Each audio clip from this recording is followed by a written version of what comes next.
There's various strands of evidence, though, all pointing towards the fact that there may be some problems in amygdala functioning in psychopathic offenders. They perform very poorly range of tasks that directly assess how well your amygdala is functioning. It's definitely a biologically based condition in the sense that the amygdala is functioning poorly. The degree or where that impairment comes from, whether it's genetic or whether it's early trauma or whether it's some sort of social variables that are affecting the development of the amygdala, that's what we can't tell. But it's clear that there is pathology in the brain of these individuals.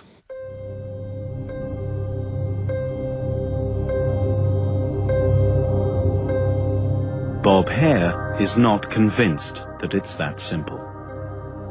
Our own research indicates that it's more complex than that. The amygdala certainly is important, as it would have to be if you're dealing with emotionality. We're now beginning to find that there are anomalies in frontal cortex, temporal cortex. Maybe the connections within and between different parts of the brain are extremely important.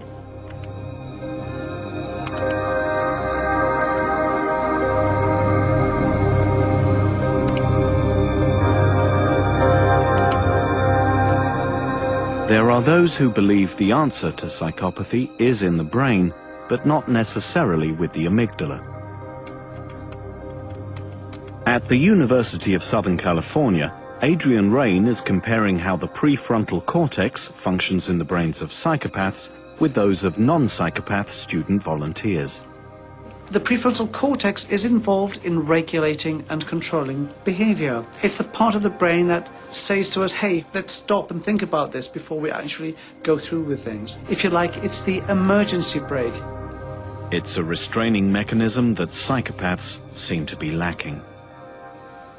We're using the continuous performance task because this is the task that we use to challenge or activate the prefrontal cortex in our murderers. We were applying it to psychopathy in our community study here because, again, what we want to do is activate or challenge the prefrontal cortex in psychopaths. We suspect that the prefrontal cortex is dysfunctional or potentially damaged in psychopathic individuals. Adrian Rain and James Blair may both be on the right track, for there is an important relationship between the prefrontal and orbitofrontal cortex regions of the brain and the amygdala. In healthy brains, there's massive interconnections between the amygdala and orbitofrontal cortex.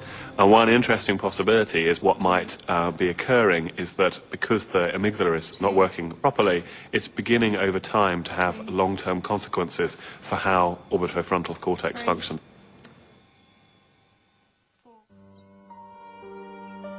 Research today into psychopathy is contributing greatly to a new understanding of a very old condition, and it brings with it the possibility of an effective treatment for this dangerous minority who cause so much harm. I believe in science. I believe in the study of the mind, but it's very complex. I'm not sure if there will be, in my lifetime, any ground made on that. And so for the time being, we have to look at what we have in regards to forms of prevention. We have to protect people. We have to protect society. And I understand that today. The program's a sham. We lied to these people. I don't want that life anymore.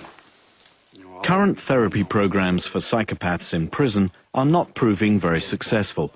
Indeed, the extraordinary fact is that there is a higher incidence of reoffending among those who've received treatment than those who've not. Not only does the treatment not work, it seems to exacerbate the condition. By the time you get to adulthood, I think the cause is pretty lost, actually.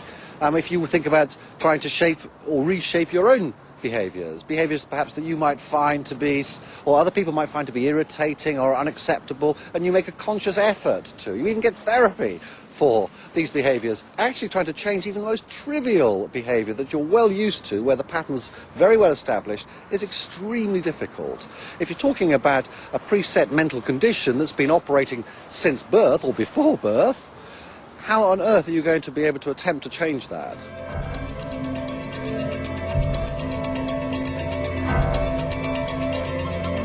standard programs are ineffective because they're targeting the wrong thing.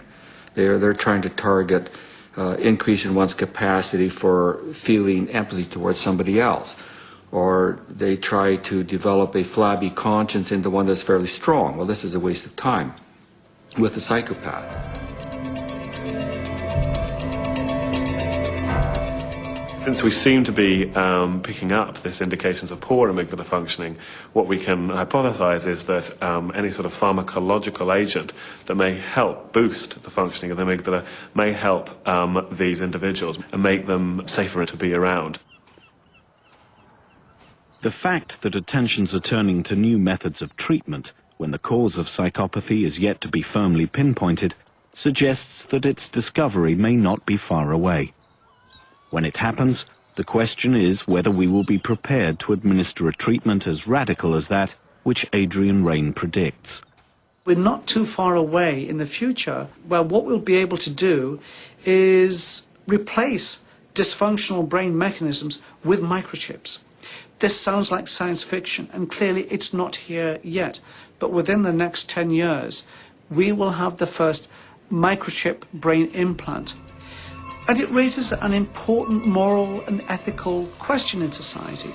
Do we intervene with psychopathic offenders who we can't currently treat and change them completely, reshape them entirely, change their brains, make them a new person?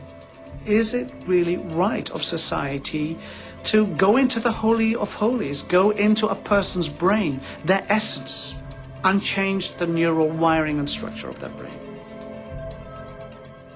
Now, I think there are two ways of looking at that. At one level, we can say no. We must not change the self. It's the one thing that's God-given. We mustn't interfere with that. Biological research, biological manipulations of people are out.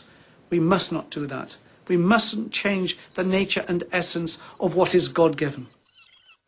Another approach is to say, look, psychopaths are creating major problems in society, and we have to do something about that, no matter how radical it may be.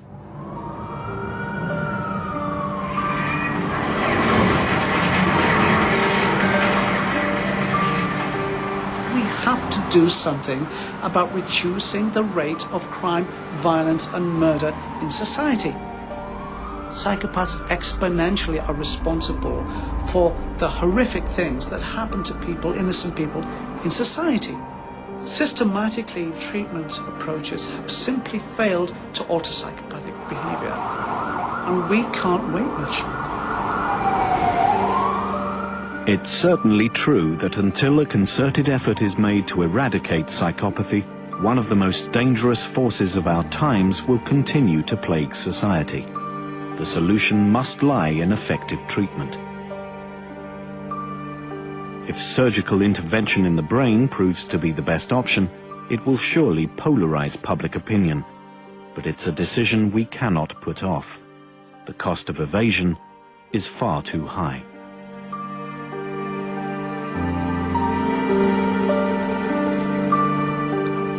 There will always be moral difficulties in deciding whether to treat criminals or not, and that is really an issue for society as a whole, and politicians and people who have expertise in ethics and so forth. I think the scientists have to provide the evidence which other people can then use.